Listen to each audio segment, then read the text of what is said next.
Hi, Gary here. This is going to be a little different post than I've ever done before, and it came out of an experience, a guy named Patrick Holmes who did my personal story, something that's going to go up on our website shortly. And this is difficult for me to do because it is all about me, and I'm not usually that way, but I thought you might want to know a little bit more about me. And I'm going to read this to you because it was very impactful for me. And it starts with, which will make sense if you know me, Gary is not normal. I've always been the type of person that's 100% committed to my goals. West Point, first in my Ranger School class, assigned not one but 3 platoons after the military brass discovered I could accomplish anything they asked. The one person out of 100 chosen for flight school, which was a path to my dream of flying the space shuttle. The same day I got accepted, however, I met a wonderful woman, and 10 days later, I gave up flying so that I could marry her, one of the best decisions of my life, 38 years and counting. And more recently, deciding to make YouTube videos and making 2,108 years. So when people say Gary is not normal, I understand they're usually referring to my intensity, but my intensity is not what defines me.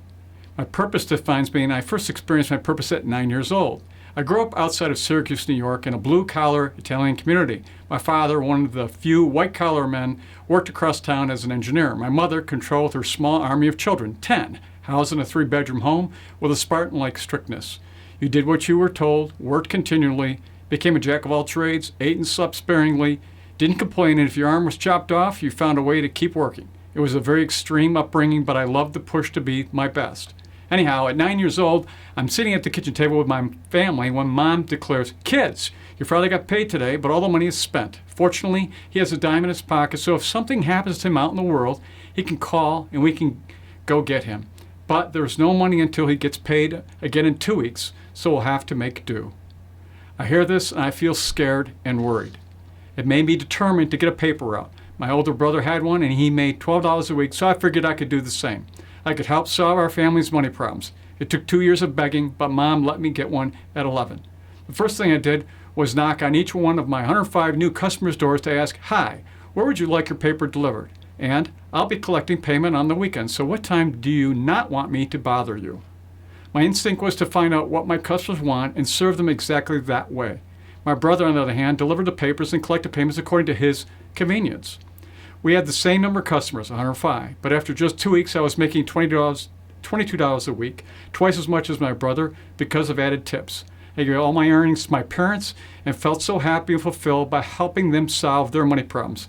I also never forgot the lesson about serving my customers. By 29, I had found financial planning as a career. It appealed to the 9-year-old in me as a way to help others with money. There was, however, an aspect of the career I did not like, pushing financial products the way my brother delivered newspapers without regard to what each customer really needed. I couldn't do it. I was still the same 11-year-old who desired to knock on each of my customers' doors to find out how to truly serve them. And then I met Ed Coyle.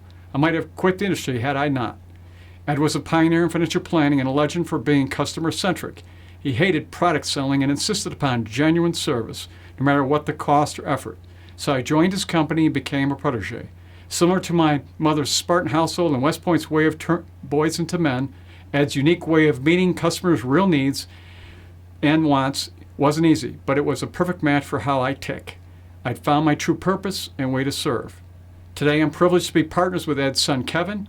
Ed retired in 2001. I wake up every day excited to help one person at a time maximize their money or solve a money problem. And that's what I've been happily doing 30 years since I was 29, or since I was 9 years old if you count my defining moment as a child. Anyway, I thought you might want to find out more about me, and that's who I am. Until next time, enjoy.